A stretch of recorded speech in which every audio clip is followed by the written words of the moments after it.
자기의 복음 첫 번째 시간입니다. 나르시시즘, 부러운 마음이 미움으로 바뀐다라는 제목으로 하나님 말씀 증거하겠습니다. 오늘부터 몇 주간에 우리 이 시대의 중심적인 주제가 될 수도 있는 자기애, 셀프 러브라고 하죠. 나를 사랑하는 이슈에 대해서 살피도록 하겠습니다. 모두가 저 여러분 어디를 가든지 내가 소중하고 내가 가치 있는 존재다, 이거 배우면서 자라났습니다. 그런데 이 시대가 바뀌다 보니까 내가 사랑받는 건 당연한 일이야. 나도 모르게 이 시대의 문화 가운데 젖어 있다 보니 내가 사랑받지 못하는 상황들, 나를 인정하지 않는 상황들 속에서 나도 모르게 왜 저 사람이 날 인정 안 하지? 나는 가치가 없는 존재인 것 같아. 내 내면에 나도 알 수 없는 이 내면의 감정의 변화가 도대체 무엇인지도 모르고, 근데 어쩌다가 보니까 그런 특정한 사람이 갑자기 싫어지기 시작해요. 내 자신이 가치 없어지기 시작해요. 어떤 사람을 죽이고 싶어져요. 쟤랑 같이 일하기 싫어져요. 어디서부터 이 모든 마음이 생겨났는지 바쁘게 살다 보니까 그 근원을 알지도 못하고, 그런데 내가 같이 있고 싶어지는 마음도 있고, 우리가 이 마음이 도대체 어디서부터 온 것이고 또 문화는 우리에게 무엇이라고 말하는가, 이것을 우리가 함께 볼 필요가 있다는 것입니다. 요즘 그 아들이 태권도를 다니거든요. 근데 옛날 태권도를 다니니까 갑자기 또 인스타가 그걸 알았나 봐. 우리 태권도 하니까 또 우리 말 다 듣고 있잖아요, 그죠? 주님이 요새는 주님도 들으시고 인스타도 듣고 주님도 듣고 페북도 듣고 그러잖아요. 그러니까 갑자기 또 사범님들 인스타가 막 나한테 막 뜨는 거야. 네, 요즘 태권도 차이점이 있다니. 옛날에는 쌍절곤 들고 하나, 둘, 이래서 검은띠 따겠어, 막 이렇게 하면서 막 엎드려! 하면서 예, 다시 잘해 보겠습니다, 사범님! 막 하거든요. 지금 요즘 사범님은 풍선 들고 다니는데 할 수 있어! 할 수 있어! 힘내! 너무 잘했어! 막 이런 말만 하는 게 사범님이라는 거예요. 그러니까 시대의 분위기가 바뀐 게 보이시죠? 옛날에는 막 밟아 눌렀어요. 거기서 올라와야 진짜 사람이다. 그런 가치관, 그런 정체성이 있었다고. 지금은 너는 사랑받는 존재야. 넌 아무도 때릴 수 없는 존재야. 나도 때릴 수 없어. 엄마가 회비만 주면 돼. 뭐 이런 마음으로 바뀌었잖아요. 그러니까 모두가 그 존귀하신 아드님을 안 건드려. 절대 못 건드려. 여러분, 누가 건드렸어요? 요새 잘 안 건드리잖아. 그리고 나서 살았어요. 나쁜 건 아니죠. 문제는 뭐야? 내 인생이 가장 고귀하다라는 것이 인생 전체에 깔려 있어서 살았어요. 사회가 그렇습니까? 모두가 내가 사랑받아야 되잖아요. 그러면서부터 사회가 삐걱대는 일들이 벌어지기 시작한다는 것입니다. 나르시시즘이 무엇입니까? 그리스 신화에 나온 얘기잖아요. 나르키소스라고 아시죠? 너무 예쁜 남자가 있었던 거야. 너무 잘생긴 남자가 걸어가는데 호수가 있었다 그러죠. 연못이 딱 봤는데 호수가 너무 맑은 거야. 내 얼굴이 딱 비쳐. 너무 멋진 거죠. 어머! 하고 빠져 죽었다는 거잖아요. 얼토당토 않는 얘기죠. 그러니까 여기서 나르시시즘이 나온 거예요. 그러니까 얘가 뭘 한 거예요? 자기를 사랑한 거지. 내 모습이 너무 멋진 거야. 그래서 거기서 빠져들어가는, 그래서 나만을 사랑하고 내 인생이 높아지는 것에 대해서 감탄하는 사상, 이것이 사상적으로 이게 정리된 게 나르시시즘이라는 것입니다. 이게 왜 문제예요? 예수님이 자기 부인을 가르치셨거든요. 나를 따라오려거든 자기를 부인하고 십자가를 지고 나를 따를 것이다. 그러니까 성경적으로는 내 자신의 가치가 높아지는 것, 주님이 날 사랑하심으로부터 시작되지 않는 모든 자기 사랑이 사실 주님의 인도하심을 받지 못하게 만드는 내면으로부터의 걸림돌이 될 수 있기 때문에 이 자기애를 다루는 것이 중요하다는 것입니다. 어떻게 자기를 사랑하는 것을 내가 스스로 하지 않아도 주님 안에서 담대하고 자유로운 삶을 살 수 있을지 살피는 시간 갖도록 하겠습니다. 세 가지로 볼 텐데, 첫째로 부러움의 변질입니다. 오늘 하나님이 사울 왕을 부르셨어요. 내가 너를 왕으로 세웠다. 근데 이스라엘의 블레셋이 쳐들어온 거죠. 내가 못 싸우겠는 거예요. 그러니까 용병이 필요한 거 아닙니까? 누가 좀 저 골리앗 좀 잡을 수 없겠냐? 다윗이 등장을 합니다. 실제적으로 일을 처리하는 구원투수로 다윗이 일을 하고 돌아오는데, 너무 큰 일, 이 나라를 구했다 보니까 사람들이 당연히 비교는 당연한 거죠. 사울은 가만히 있었잖아. 다윗은 일을 했잖아. 그러니까 사울을 굳이 미워하려고 그러는 게 아니라, 야, 사울보다 다윗이 일 훨씬 잘한다, 그런 소리를 처음으로 듣게 되었다는 것입니다. 6절 7절 보십시오. 무리가 돌아올 때 곧 다윗이 블레셋 사람을 죽이고 돌아올 때에 여인들이 이스라엘 모든 성읍에서 나와서 노래하며 춤추며 소고와 경세를 가지고 왕 사울을 환영하는데, 여인들이 뛰놀며 노래하며 노래하여 이르되 사울이 죽인 자는 천천히요 다윗은 만만히로다 한지라. 사울의 마음을 건드린 것이 무엇입니까? 누가 왕이었어요? 내가 왕이었습니다. 그러니까 누가 존중받고 누가 관심받았습니까? 내가 관심받았어요. 그런데 어떤 초점이 다윗으로 옮겨가게 됩니다. 점점 이 인정과 사랑이 비교되는 모습들을 보면서 사울의 마음이 흔들리기 시작한다는 것입니다. 우리의 인생도 마찬가지예요. 나의 인생에는 별 문제가 없다고 생각하고 살았어요. 그런데 내가 그리스도로부터 온 사랑으로 충만케 되었는지 아닌지 그냥 살 때는 몰라요. 엄마가 나한테 계속 용돈 주고 밥 주고 할 때는 몰라요. 사회에 나가봐야 알아요. 나보다 예쁜 사람을 만나봐야 알아요. 나보다 잘하는 사람을 만나봐야 알아요. 나르시시즘을 여러 가지 각도로 다룰 건데 이번 주에 다룰 것은 비교예요. 비교, 부러움. 남들과 같이 있을 때 내가 나를 사랑하는 것이 충분히 나를 세워줄 수 없다는 것을 오늘 보여주고 있다는 것입니다. 사울은 하나님으로부터 하나님이 나를 왕으로 세우셨다, 이 자신감과 확신이 완전히 사라진 거예요. 그때 무엇을 의지하기, 무엇이 내 눈에 들어오기 시작합니까? 다른 사람들이 나를 인정했었는데, 날 바라봤었는데 점점 다윗을 보고 있다. 문제는 뭐냐? 여기서부터 나르시시즘의 한계, 나르시시즘이 스스로 자기를 죽이는 이 모습을 보여주고 있다는 것입니다. 나르시시즘이 뭐예요? 나를 높이는 거. 그러니까 나를 높이면 좋은 일이 벌어져야 되잖아요. 근데 오늘 성경은 뭘 보여주냐면 너를 계속 높여봐라. 너를 높이는 것 때문에 오히려 너의 자신이 무너지는 일들이 보여지게 될 것이다. 오늘 하나님께서 사울을 높이시기 위해서, 사울의 왕국을 지키시기 위해서 보낸 사람이 누구입니까? 그 다윗이죠. 그러니까 한번 생각해 보십시오. 내가 사울이에요. 지금 큰일 났어. 이거를 싸워서 이겨줄 사람이 없단 말이에요. 나라 망하기 직전이야. 그러면 다윗이 나왔습니다. 사울이 다윗에게 원하는 것은 잘 싸우는 거예요? 못 싸우는 거예요? 잘 싸우는 거예요. 다윗이 잘해주길 바래요? 망하길 바래요? 잘해주길 바래요. 네가 잘해야 내가 살아요. 그렇죠? 그래서 잘했다고. 이게 여기서부터 시작이에요. 잘하길 바랬다니까? 잘했어요. 그럼 감사해야 되잖아요.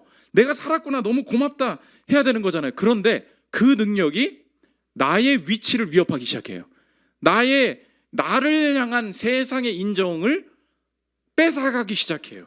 그때부터 나라가 좋아졌음에도 불구하고 사람이 싫어지기 시작한다. 사울의 마음의 변화를 절묘하게 성경이 기록합니다. 8절 9절 보십시오. 사울이 그 말에 불쾌하여 심히 노하여 이르되 다윗에게는 만만을 돌리고 내게는 천천만 돌리니 그가 더 얻을 것이 나라 말고 무엇이냐 하고 그날 후로 사울이 다윗을 주목하였더라. 영어로 보면 사울 was very angry. 열받았다는 거예요.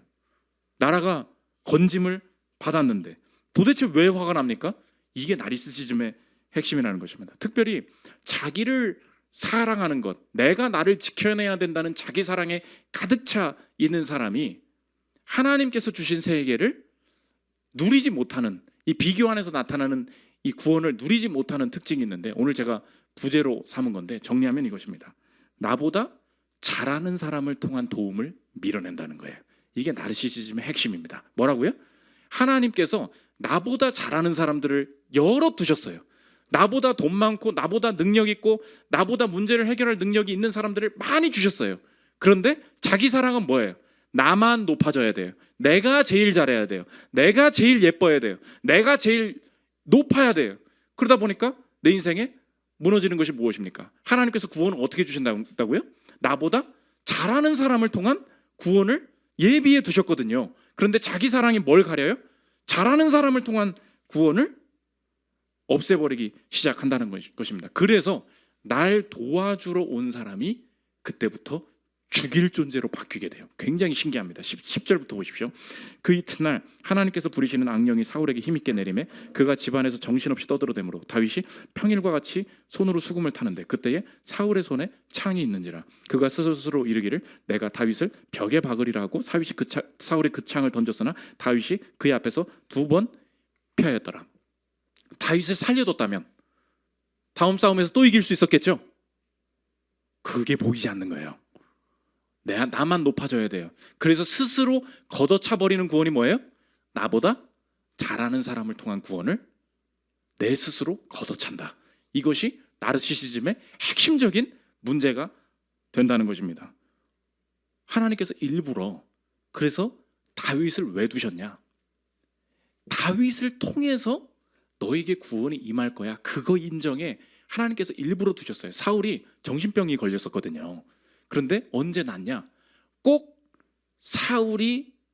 다윗이 하프를 키면 그 음악을 들으면 정신병이 사라지는 거야. 일부러 나보다 잘하는 사람을 통하여서 내가 살아날 수 있도록 일부러 세팅해 놓으셨다. 16장 22절을 보십시오. 또 사울이 이새에게 사람을 보내어 이르되 원하건대 다윗을 내 앞에 모셔 서게 하라. 그가 내게 은총을 얻었느니라 하니라. 하나님께서 부리시는 악령이 사울에게 이를 때에 다윗이 수금을 들고 와서 손으로 탄즉 사울이 상쾌하여 낫고 악령이 그에게서 떠나더라. 딴 사람 뭐 스포티파이에서 음악 들으면 안 나. 그냥 저기 유튜브 음악 1시간 재생 막 해도 안 나. 근데 갑자기 다윗이 해가지고 드링 하면 갑자기 리프레시가 되는 거예요. 제정신으로 돌아와. 왜 하나님이 이렇게 세팅하셨을까요? 사울의 자기사랑, 사울이 사울 되는 것은 하나님의 기름 부으심으로 말미암는 것이지 그것을 제외한 다른 인정을 통하여서 내가 높아지는 것은 다 허상이다. 하나님께서 일부러 그래서 나보다 잘하는 사람, 나를 살릴 수 있는 사람을 내 옆에 두셨다고요. 그래서 하나님만 의지하면 그 사람이 내 자리를 위협할 수도 없고 오히려 그 사람을 내게 붙여주신 것이 내게 힘이 될 수 있다는 것을 자유롭게 누릴 수 있게 하셨는데 그 하나님의 구원을 가로막는 최고의 적이 뭐라고요? 그게 나르시시즘이라고. 나르시시즘의 핵심이 뭐라고요? 자기보다 잘하는 사람을 통한 구원을 영원히 받지 못하게 만드는 거. 그래서 결국은 내 분야가 내 반경이 좁아지게 만드는 것이 이 시대에 내 인생이 넓어지지 못하는 핵심적인 내 내면의 악이 된다는 것입니다. 여러분 한번 생각해 보십시오. 회사에서 나보다 잘하는 애 있죠? 밉죠? 나보다 높아졌죠? 이유 없이 밉죠? 망했다는 소식이 들렸어. 암이라는 소식이 들렸죠? 할렐루야죠? 그렇죠? 좀 안 됐으면 좋겠죠? 뭐가 좀 무너졌으면 좋겠죠? 뭔가 기도해야 되겠습니다 라고 하면서 이렇게 박수를 쳐. 이렇게 그렇잖아요. 여러분의 인생의 소식이 나보다 안 되는 사람들의 소식을 들으면 그렇게 중보하고 싶고 그렇게 기도가 나오죠. 근데 그것만 하죠. 여러분 이상합니다. 내 주변에 그래서 나보다 못하는 사람들밖에 남지 않는다고. 이 문제가 왜 오늘날의 정확한 문제를 보여주고 있는지 지금 우리가 2주 3주 내내 보고 있는 싸움이 있지 않습니까? 여러분 오늘 사울과 다윗 얘기랑 똑같은 거 하나 있지 않아요? 뭐 있잖아 그거. 그죠? 그분이랑 미스터 뱅이랑 지금 완전 똑같다는 게 보이십니까? 도움을 주기 위한 사람이었어요. 이제 서로 치고받고 싸우죠. 이게 뭐냐고. 그러니까 우리 사회가 뭘 못하는지 알 수 있겠죠. 특히 우리나라는 누군가 나보다 잘하는 거를 꼴도 보기 싫은 존재들이에요. 그래서 교회는 어디만 가냐? 나보다 돈 많은 사람이 있는 교회 절대 안 가요. 거지들만 모여있는 교회에 가고 싶은 거예요. 이게 이해가 되세요? 노년에 되면은 누구 다 꼴 같잖아. 그냥 다 자랑하는 것처럼 보여. 그게 싫은 거예요. 갑자기 개척교회 가겠대. 왠지 아십니까? 답답한 거예요. 나보다 못한 사람한테 한마디 해주고 싶거든. 그렇게 중보하는 법, 기도하는 법을 내가 알려주고 싶거든. 근데 나보다 훨씬 잘 사는 사람들이 모여 있어. 그 자체가 짜증이야. 그 안에 뭐가 있어요? 나르시시즘이 있어요. 내가 나를 높여야 된다는 그 생각. 그래서 이 사태를 두고 권도균 대표라고 계십니다. 그 창업, 우리나라에서 창업 제일 잘하시는 분. 여러분이 하는 거 중에 호갱노노, 부동산 어플 보는 거, 호갱노노 이 사람 투자한 거예요. 숨은 고수 찾아라. 그거 알죠? 세탁특공대 다 이 사람 투자한 거. 그러니까 이분이 얼마나 명망 있는 분인지 아시겠죠? 이분이 이 사태를 본 거야. 미니지를 무엇으로 볼 거냐? 이 싸움이 뭔지 나는 보이겠다는 거예요. 들어보십시오. 미니진을 직장인으로 볼 것인가 창업자로 볼 것인가. 직장인으로 본다면 배응망덕하고 통제하기 힘들고 욕심 많은 사람으로 비난하겠죠. 창업자로 본다면 야심 크고 어쩌면 방시영님보다 잠재성이 있는 재능 있는 사람으로 평가해야 할 거예요. 회사에는 직원 명함을 들고 있지만 두 종류의 사람이 있지요. 직장인과 창업자. 창업자는 언젠가는 독립해서 반드시 자기 사업을 하게 되어 있어요. 그의 잠재성과 야심 그리고 자기 일을 하고자 하는 주도성의 화산이 분출하게 되어 있지요. 그러면서 방시혁한테 뭐라고 지적하냐? 너도 마찬가지였잖아. 들어보십시오. 어차피 하이브의 방시혁님도 JYP에서 직원으로 일하다가 독립해서 자기의 회사를 차린 창업자였지요. 아마 방시혁님이 독립하겠다고 할 때 박진영이 유퀴즈에서는 쿨하게 독립시켜준 것처럼 이야기하지만 사실 사업가로서 속마음에는 엄청난 갈등과 유혹의 소용돌이가 있었을 거예요. 그리고 방시혁님의 독립에 여러 장치를 걸어서 20% 30% 지분을 주는 자회사로 묶어둘 수 있는 여러 방법도 알고 있었을 거예요. 이 윗사람도 이미 알고 있었다는 거예요. 그렇게 하는 방법을 이어서 들어보십시오. 방시혁님이 미니집님의 재능과 야심을 보고 함께 일하기로 하면서 단지 직장인으로만 본 것은 아닌 것 같아요. 자신과 같은 창업자로 보았던 것 같아요. 그리고 자신이 JYP를 나와서 하이브를 만들었던 것처럼 언젠가 미니집님도 그렇게 창업할 것이라는 것을 알았을 거예요. 그래서 지분 20%를 제한하고 여러 달콤한 미끼를 던지면서 어리버리한 초보 창업자들은 잘 모르는 불공정하고 그를 영원히 가둘 수 있는 노예계약 같은 것으로 묶어놓은 것 같아요. 누가 잘했다는 게 아니에요. 언제나 이 창업자를 어떻게 대할 것인가, 그 다음 얘기입니다. 들어보십시오. 재능 있는 잠재적 창업자가 회사에서 열심히 일한 후에 자기 회사를 하겠다고 하면 최선을 다해 잡아보려고 노력하지만 선을 지키는 아름다움이 필요해요. 욕심과 눌러 밟아 죽일 수 있다는 교만으로 새로운 창업자들을 억누를 수 없어요. 보기 좋지 않은 일들만 생기고 오히려 자신의 명성과 브랜드에 흠이 가는 손해를 입을 뿐이에요. 지금이라도 두 회사가 서로 원만하게 잘 봉합하거나 헤어지는 것으로 더 이상 서로 상처를 받지 않게 마무리하면 좋겠네요. 보이죠?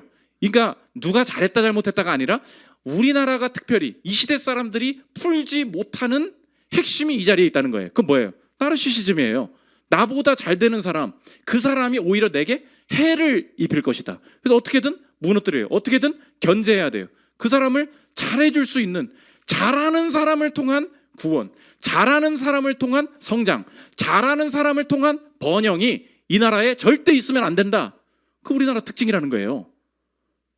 여러분의 마음속에도 있지만 만약에 우리나라가 그런 사회라면 여러분의 인생에 그 문화적인 영향을 훨씬 더 많이 받을 수 있다는 것입니다. 그러므로 적용입니다. 여러분의 인생에 점점 더 잘하고 탁월한 사람들이 내 주변에 많이 있도록 세팅해 보십시오. 그 능력이에요. 여러분 잘하잖아요? 남들이 다 시기하기 때문에 다 굴 안에 갇혀 삽니다. 왜요? 어딜 가나 넌 뭔가 구린 게 있을 거라고 다 비난하기 바쁘기 때문에. 그래서 자기들끼리 모이는 거예요. 여러분의 인생에 주변에 한번 물어보시면 여러분보다 돈 많은 사람, 여러분보다 공부 잘하는 사람, 여러분보다 예쁜 사람, 여러분보다 키 큰 사람, 여러분보다 화장 잘하는 사람, 여러분보다 연봉 높은 사람 옆에 있어요? 내 옆에 왜 안 오려고 할까요? 미워하는 게 보여서, 나 좋아하지 않는 게 느껴져서. 아니에요. 그 사람들이 있을수록 내가 잘 된다고 생각해봐요. 비행기 생각해 보십시오. 비행기에 가면 딱 들어갈 때 기분 나쁘죠? 왜요? 맨 앞에 누가 앉아? 퍼스트 클래스도 앉고 비즈니스도 앉고 그 다음 난 뭐야? 저 뒷자리 이코노미. 나만 그거 맨날 앉아가잖아요. 기분 나빠서 요새 뭐만 타고 다닙니까? 제주항공만 타고 다니죠. 모든 걸 다 이코노미로 만들어. 그렇잖아요. 근데 비용 분석, 뭐 경제학에서는 아주 당연한 얘기야. 우리의 항공료가 언제 더 싸지냐? 퍼스트 클래스가 있을수록, 비즈니스가 많을수록 전체 항공료가 더 싸져요.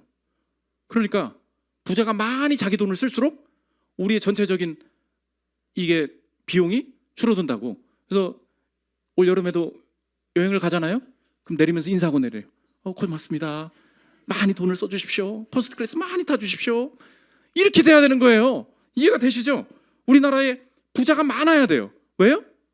그래야 우리가 세금을 몰래 더 많이 주변에 있게 만들어 줄수록 내 것이 살아난다고. 그러니까 내가 뭐 이런 정치 얘기 아니라고 한번 생각하고 한번 들어보. 당연한 얘기가 적용되겠죠. 부자들은 집 사게 하면 안 된다. 그럼 착각이에요. 부자들이 마음껏 탐욕을 부리게 해줘야 돼. 새 집 지어? 재건축해. 계속 지어. 새로운 거 부시고 계속 지어. 계속 지어라. 그렇게 했을 때 벌어지는 게 뭐냐? 너무 되게 좋은 집이었거든요. 근데 얘가 싫고 저걸 살겠대. 이걸 헐값에 내놔. 그래야 내게 생기는 거예요. 근데 아니야. 아무도 그렇게 하면 안 돼. 거래가 안 돼. 거래가 안 되게 만드는 순간 다 무너진다고. 여러분 볼게요. 집 사기 쉬워졌어요? 더 어려워졌죠? 거래가 아예 안 돼. 그래서 하나님께서 원하시는 사회는 뭐냐면 뭐든지 거래가 많이 되어야 돼요. 이번에도 증권거래소에 뭐 이렇게 막 엄청나게 올려야 된다고 하잖아요.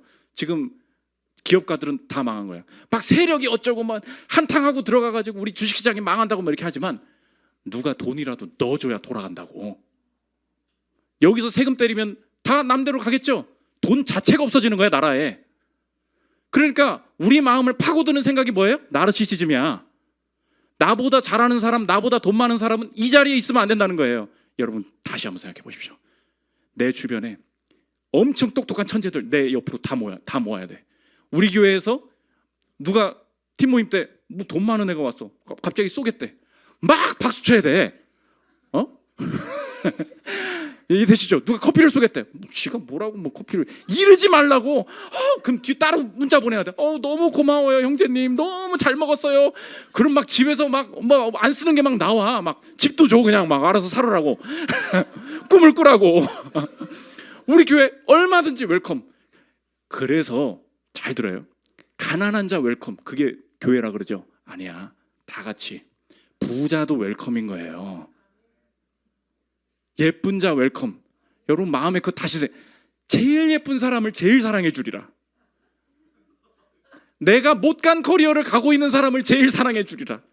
난 사업으로 망쳤는데 사업으로 잘 되는 사람을 제일 사랑해 주리라.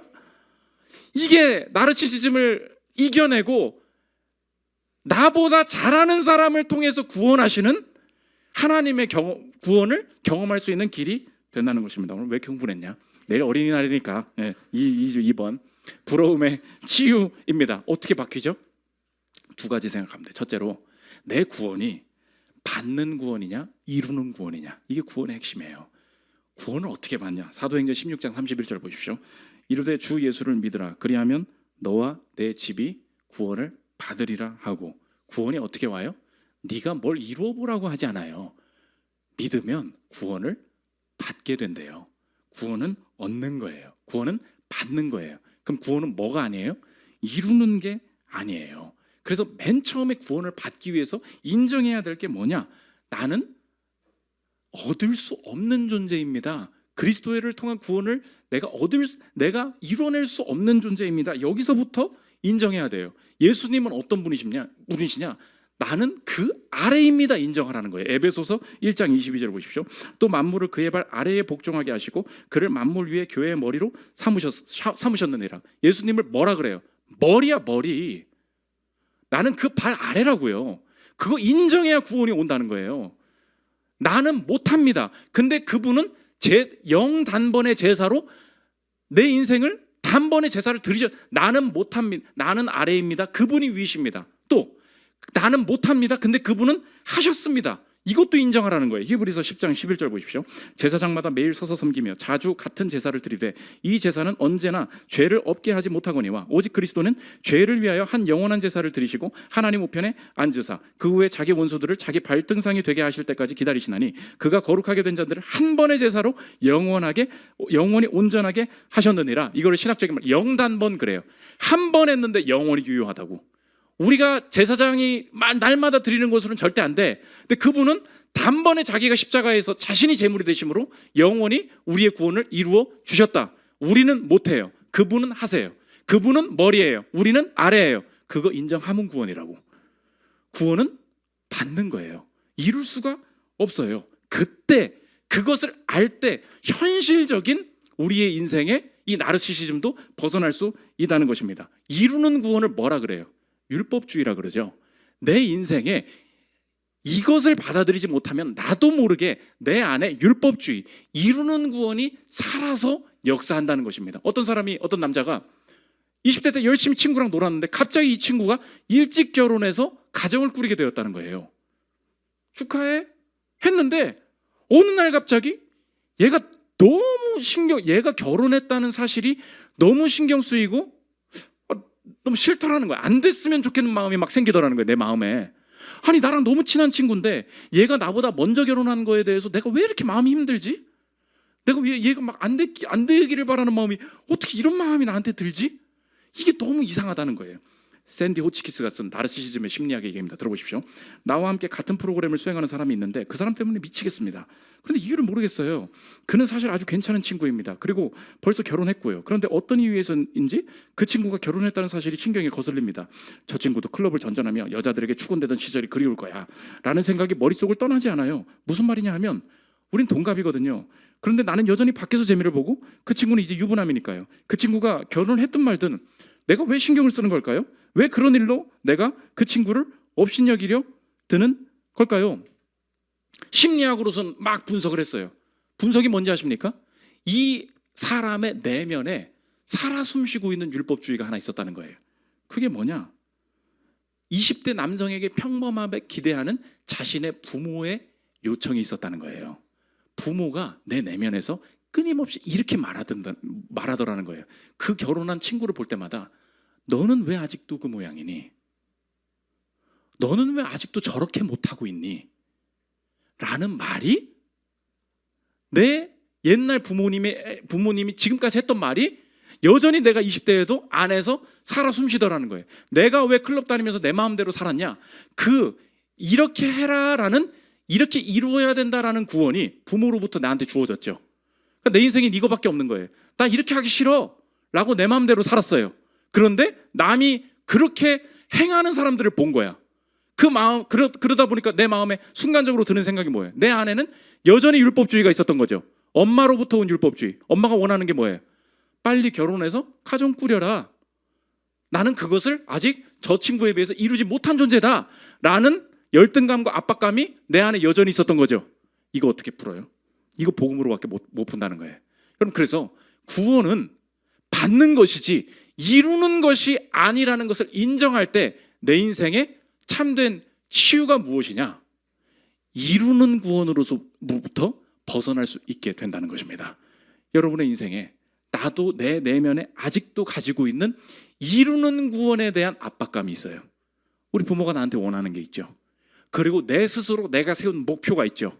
그런데 지금 인생이 몇 년째 꼬여가고 몇 년째 돈 모으는 게 제대로 안 모아지고 몇 년 안에 이것을 하려고 했는데 내 마음대로 커리어나 내 진로나 내 만남이 풀려가지 않는 이 모든 것들이 있지 않습니까? 그 자체를 이루지 못한 상태를 받아들이게 되는 치유가 있다고요. 왜요? 내가 지금 이 모든 상태에서 내가 이루지 못했을 때, 시나리오대로 되지 않았을 때 내가 왜 화가 나죠? 한번 생각해봐요. 왜 화가 나죠? 왜 자신에 대해서 답답하죠? 잘 나가는 그 사람이 왜 꼴보기 싫죠? 내 안에 여전히 살아있는 게 뭐예요? 율법주의예요. 율법주의가 뭐라고요? 이루는 구원이라고. 이루어야 구원받는다고. 근데 그리스도로 말미암아 나는 하나님 앞에 나아갈 수 없는, 이룰 수 없는 존재고, 그러나 그리스도께서 영단번의 제사를 드리심으로 내게 받는 구원, 얻는 구원을 허락해 주셨음을 믿으십니까? 그렇다면 그것은 내가 믿으면 천국 갑니다 해서 끝나는 게 절대 아니에요. 이 복음을 잘 이해해야 된다고. 이루는 구원을 치유하는 거예요. 그러면 내가 나중에 그분의 공로로 나중에 천국 갑니다, 그것을 얻습니다라는 뜻만이 아니고 오늘의 인생도 다시 봐야 되는 거예요. 야, 나는 아직도 내가 이 30대 때, 40대 때, 60대 때, 요때의 이 여자들은, 요때의 이 남자들은 이러이러해야 된다더래 끊임없이 내 안에 올라오는 이루는 구원에 대한 목표 때문에 내 인생에 그것에 미치지 못하는 모든 인생이 다 실증이고 짜증이고 불만이고 아주 그냥 미운 놈들 뿐이었다고. 그러나 구원이 얻는 거라면 오늘의 인생도 구원을 누리는 여정인 줄 믿습니다. 주님께서 이 위치에서, 이 등수에서, 이 내 인생 속에서 하실 수 있는 일이 있다. 그래서 적용이 뭐냐? 받은 구원을 내 인생에 적용하고 매일의 일상에 누리잖아요. 그럼 어떻게 바뀌게 되냐? 내 인생에 경쟁 다 포기, 공부 포기, 그런 뜻이 아니에요. 이루기 위해 살지 않고요, 그 은혜에 대한 합당한 반응으로 산다고. 그래서 경쟁을 피하지 않아요. 경쟁으로 매몰되지도 않아요. 경쟁을 뛰어넘는 승리를 즐겨요. 경쟁이 전부가 아니게 된다고. 우리 한국 사회를 날카롭게 비판하는 어떤 비평가가 우리나라 사람들 막 애들 교육시키기, 사교육하기 너무 어려워가지고 우리나라는 너무 경쟁이 힘들다고 이렇게 말을 하면서 요즘 학부모들이 그렇게 한다는 거예요. 과연 그럴까? 네 마음이 안 바뀌었는데 미국 가면 괜찮을 줄 아니? 미국의 한국 사람들 얘기입니다. 들어보십시오. 사교육이 문제라고요? 애들 학비만 수백만 원씩 써야 하니 저출산이라고요? 제가 늘 이야기 내가 요건 뺐구나. 여기 하나 있었어. 맞죠? 해외 교민사회 가보세요. 건국 후 제일 오래된 교포사회인 미국 교포사회에 가보라니까요. 한국에 전혀 들어올 일 없고 한국어 한마디 못하는 이민 2세대들이 3세대 애들 사교육으로 들들 볶습니다. 왜일까요? 내 자식 새끼가 네 자식 새끼보다 조금이라도 나아야 우월감을 행사할 수 있으니까요. 공부 못하는 자식을 가진 부모는 죄진 것도 없는데 학부모 모임에서 구석에 처박혀 있죠. 그게 조선이고 조선인의 DNA인데 이걸 대체 왜 부정을 하고 환경을 고쳐달라며 땡땡들을 하고 있나요? 그 환경이라는 거 바로 당신 같은 부모들이 만들어가는 겁니다. 남들이 사교육을 시키던 말던 알바노하고 당신은 냅두는 사람들이 많을 때 비로소 환경이라는 게 바뀌는 겁니다. 내가 남보다 낫다 혹은 남이 나보다 못하다 해서 쾌감을 느끼는 민족들이 내 자식에게 사교육을 안 시킬 리가 있나요? 다들 북유럽식 교육 부럽다고 하죠. 독일에서 자기 자식 김나지움 못 가면 학교 쳐들어간다고 그래도 못 가면 다른 지역으로 이사 가는 게 한국 부모들입니다. 미국 가면 바뀌냐고, 독일 가면 바뀌냐고. 네 마음이 안 바뀌었는데 그 얘기죠. 여러분 잘 들으십시오. 이 사회가 문제래. 지원도 안 해주고 뭘 돈도 없고 여러분 하고 싶은 게 뭔데요? 그 애보단 잘해야 되죠. 우리 애가 경쟁 안에 내가 우월하지 않는 상황을 즐기는 방법을 전혀 모르는 거예요. 에릭 리들 아시죠? 에릭 리들 파리 올림픽 선수 1924년에 파리 올림픽 나가는데 100m 유명한 얘기지 않습니까? 100m 경주를 해야 되는데 그때가 주일이었다면서요. 주일이라 난 안 뛰겠습니다. 온 국민들이 비난하는데 200m에서 동메달 따고 400에서 세계 신기록으로 금메달을 따잖아요. 근데 불의 전차 Chariot of Fire 그 영화에 나오는 얘기잖아요. 경쟁자가 있었어. 해럴드 에이브레햄이라고. 그 인생이 뭐냐? 경쟁에 미쳐버린 인생인 거야. 그래서 내가 뛰어서 내 인생을 증명해내야만 한다. 에이브레햄의 얘기입니다. 들어보십시오. 나는 눈을 들어서 저 멀리 복도를 바라보지. 단 10초 안에 나는 내 존재를 전체를 증명해내야 하니까. 이게 무슨 구원이에요? 이게 이루는 구원이에요. 그런데 에릭 리들은 언제나 어디서나 경기 시작 전에 태도가 똑같다는 거예요. 이어서 들어보십시오. 조그만 은색 흑손으로 출발용 구멍을 판 리델은 을에 그렇듯이 그 구멍에 발을 대기 전에 자신의 경쟁자들에게 일일이 다가 악수를 나누었다. 이게 경쟁을 뛰어넘는 승리예요. 맞아, 경쟁 사회 속에 있지. 그런데 하나님이 남보다 못하게 하시는 이 여정도 구원을 받은 자로서 나는 즐길 수 있어. 이게 하나님께서 내 자신이든 내 자식 교육이든 하나님께서 그거 원하신다는 것입니다. 두 번째, 평가자냐 참여자냐. 절대 그리스도인들을 평가하는 자로 부르시지 않았다는 거예요. 우리 인생이 나르시시즘에 빠질 때 싹 바뀌는 게 뭔지 아십니까? 교회 안에서 무슨 일을 할까? 이 조직에서 나를 왜 부르셨냐? 이 회사에서, 이 업장에서 내게 원하시는 일이 뭐냐? 가정에서 원하시는 일이 뭐냐? 늘 그거를 묻고 들어갔어요. 근데 나보다 잘하는 놈, 미운데 대접받는 놈, 나보다 못하는 것 같은데 돈 많이 버는 놈, 이런 애들이 이제 보이잖아요.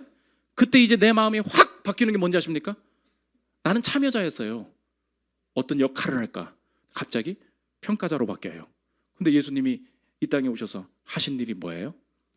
죄인을 평가하러 온 거 아니야. 마가복음 2장 16절 보십시오. 바리새인의 서기관들이 예수께서 죄인 및 세리들과 함께 잡수시는 것을 보고 그의 제자들에게 이르되 어찌하여 세리 및 죄인들과 함께 먹는가? 예수께서 들으시고 그들에게 이르시되 건강한 자에게는 의사가 쓸데없고 병든 자에게라 쓸데있느니라. 나는 의인을 부르러 온 것이 아니요 죄인을 부르러 왔노라 하시니라. 날 뭘로 왔대요? 참가자로 왔대요.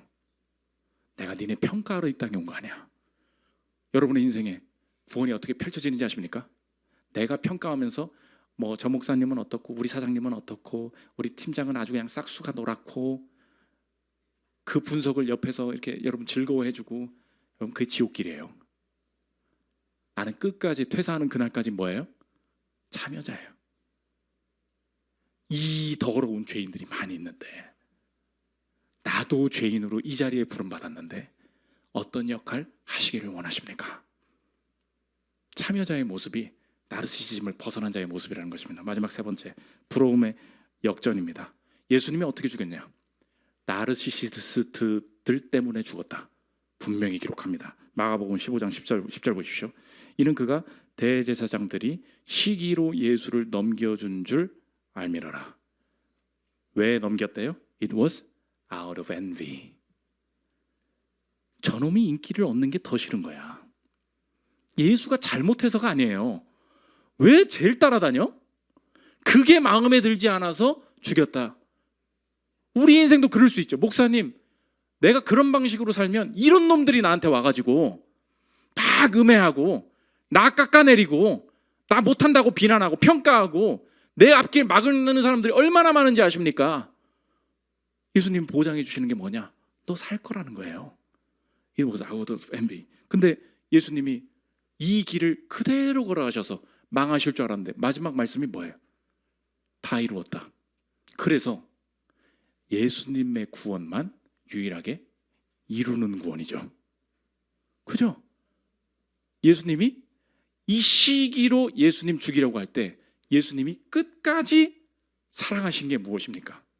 예수님은 나만 사랑하셨다.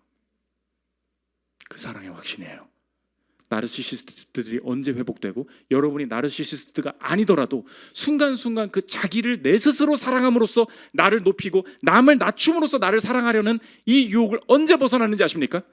나만 사랑하신 분, 그분이 이루신 구원을 내게 공짜로 주셨으니 받은 구원을 가진 사람으로 나는 이제 확신할 수 있겠다.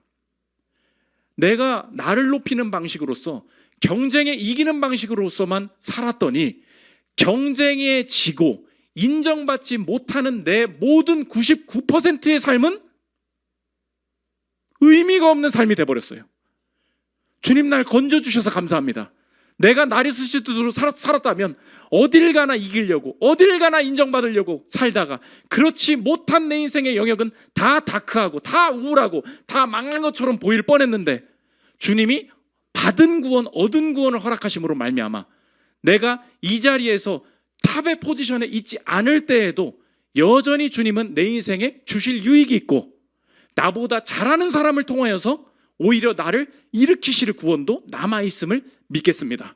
내 주변에 잘하고 잘 나가는 사람들이 깃들여서 내 인생 품에서 쉴 수 있는 자로 내 인생이 쓰임받음으로 말미암아 하나님의 나라를 이루어가고 참여자로서 하나님의 영광을 감당해 나가는 자기 사랑을 벗어나는 자로 쓰임받게 하여 주옵소서.